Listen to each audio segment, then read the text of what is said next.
puso ciertos candados en cuanto a esta cooperación binacional. ¿Por qué? Porque lo que no queremos es que nuevamente veamos agencias extranjeras que vienen a andar en China libre en el país, ¿no? Como en su momento lo fue la DEA y la CIA, y que venían a comprar voluntades, porque esa es la realidad. Ellos venían a México y ellos andaban China libre. Recordemos que se les dio la autorización para que ellos vinieran a hacer todo este tipo de operativos y de proyectos desde el sexenio de Ernesto Zedillo, pero que realmente no fue con Vicente Fox en donde les abrimos la puerta del país, y que su secretario de Relaciones Exteriores, como Jorge Castañeda, ahora le da por criticar cuando él fue el que les dio entrada a más de 86 agentes del gobierno estadounidense. Y posteriormente con Felipe Calderón vimos cómo cada una de las agencias trabajaba, incluso algunos con la Marina, otros con el Ejército, otros con la Policía Federal, y entonces parecía que el pleito que tienen entre las agencias estadounidenses lo estábamos terminando de vivir en territorio nacional. Y eso, por supuesto, pues que generó lo que todos conocimos, ¿no? Que el gobierno mexicano declarara una guerra a los grupos criminales sin tener una estrategia, utilizando las Fuerzas Armadas de forma ilegal, porque no existe un marco jurídico, ¿no? Tan es así que en su momento, para los que a lo mejor no tienen conocimiento de lo que ha sido mi carrera, pero organizé una marcha en donde cerramos Reforma, donde pedíamos que al personal militar se le reconocieran los derechos humanos que tenía, porque desafortunadamente los mandaron a luchar una guerra en donde no tenían un marco jurídico, donde ahorita siguen habiendo 233 elementos que se encuentran sentenciados o procesados en cárceles militares y en cárceles federales alrededor de todo el país, por esta famosa guerra que no tenía ni pies ni cabeza y que ha arrastrado como consecuencia toda la violencia que nosotros seguimos viviendo al día de hoy. Pero la cereza del pastel vino con Enrique Peña Nieto, donde se le autorizó que estos agentes de agencias extranjeras pudieran incluso andar armados en territorio nacional.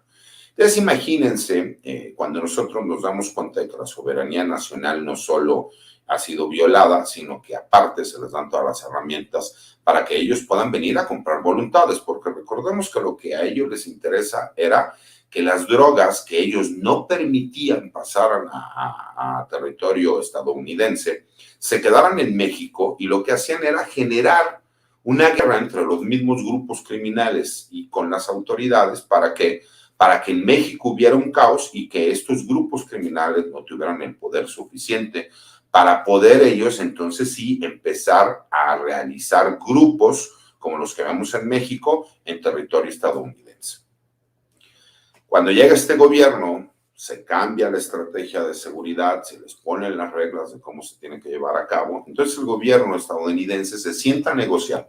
y se da cuenta que uno de los más graves problemas que tiene es que la entrada de estas drogas sintéticas, como lo es el fentanilo, ¿no? Por supuesto se tiene que frenar. ¿Por qué? Porque para ellos ya es un problema incluso de salud pública. No estaban preparados para una droga tan potente, tan poderosa, y que aparte se distribuyera de forma tan sencilla en su país.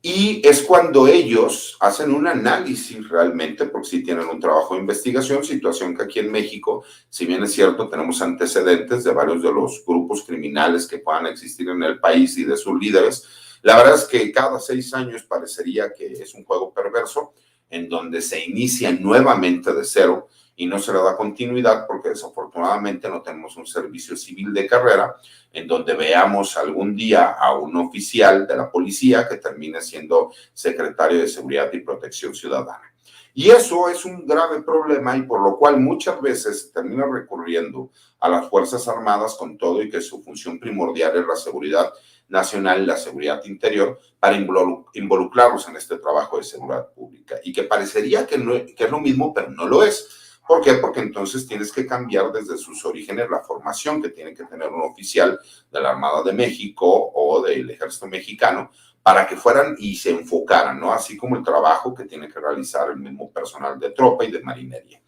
Y aquí es entonces donde vemos que el gobierno estadounidense se sienta a negociar con el gobierno mexicano y les dice: ok, nosotros en su momento tuvimos un operativo conjunto y que era mucho más amplio que solamente el llegar y llevar a personal de las Fuerzas Especiales de la Marina o del GAFE en México a realizar lo que fue el operativo Cisne Negro, en donde se dio la captura de Joaquín Guzmán, alias el Chapo Guzmán.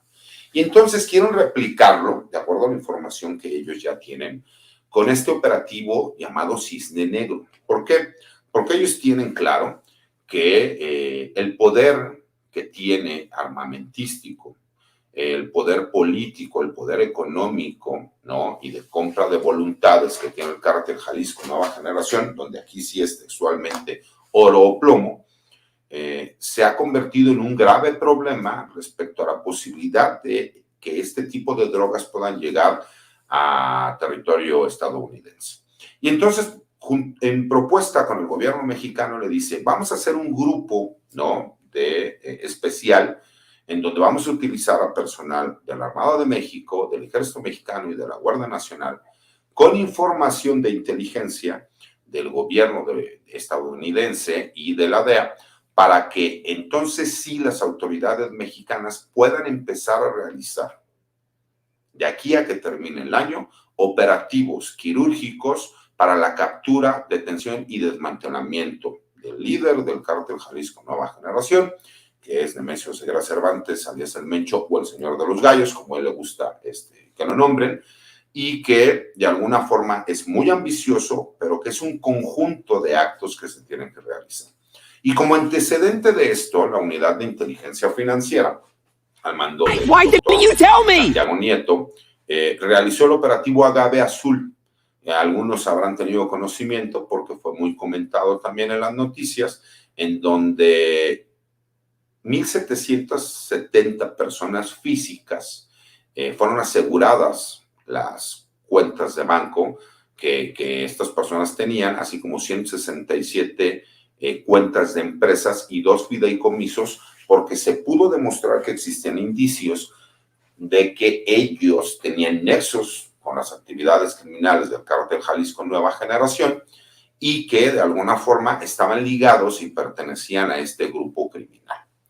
Este es solamente uno, ¿no?, de varios de los puntos que se estarán realizando dentro de este mega operativo, en donde se espera que sea uno de las partes culminantes y más importantes en cuanto a la lucha contra el narcotráfico en este país. Y es también, recuerden que para el gobierno estadounidense a ellos les gusta dar resultados dentro de los 100 primeros días, ya sea de un nuevo gobierno o ya sea de una nueva estrategia de seguridad nacional. Y en este caso para ellos es importante el que el presidente Joe Biden demuestre la buena relación que existe con el gobierno mexicano y asimismo poder demostrar que sí se está poniendo atención en un problema de salud grave que ya es considerado de seguridad nacional por el gobierno estadounidense, en donde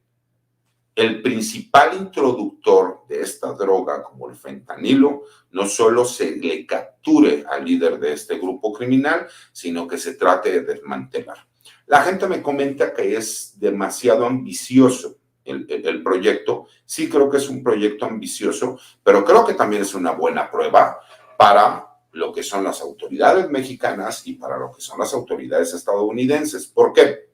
Yo siempre he criticado que desafortunadamente en México tenemos diferentes agencias de inteligencia que parecería un juego perverso que se estén peleando entre ellos. Y esto tiene que ver con cuestiones de poder. Todos sabemos que el manejo de la información es poder. Y eso lo pudimos ver con el anterior secretario de Seguridad Pública Federal, que el día de hoy está imputado, ¿no?, de delincuencia organizada y de tráfico de drogas en Estados Unidos, que es Genaro García Luna, donde él realmente pudo realizar todo lo que realizó por la información que tenía, porque recordemos que él trabajó primero en el CISEN, en el Instituto Nacional del Combate a las Drogas, posteriormente se fue a la AFI, incluso él termina siendo el encargado de la AFI y posteriormente culmina como secretario de Seguridad Pública Federal. Y aquí el problema que hemos tenido en México con esta lucha y este pleito que se da entre las diferentes agencias de inteligencia, ¿no?, como es el área de inteligencia de la Secretaría de Marina, así como la sección segunda de la Secretaría de la Defensa Nacional, así como el área de inteligencia que existe en el CNI, es que no se comparte la información porque cada una de las instituciones desconfía de las otras. Y recordemos que la gran desconfianza que existía era hacia la Policía Federal Preventiva y posteriormente para con la Policía Federal. Y se tiene demostrado incluso por parte del mismo gobierno mexicano y del gobierno estadounidense que cuando se les daba información a sus homólogos mexicanos, esa información se terminaba filtrando y que, bueno, pues ahí tenemos a una persona imputada en los estados, en el país vecino del norte, en donde se demostró que él fue quien filtra la información para esta masacre que se da allá en Allende y que posteriormente en algunos testigos colaboradores en México, testigos protegidos en los Estados Unidos, es porque la misma autoridad mexicana fue quien filtró la información.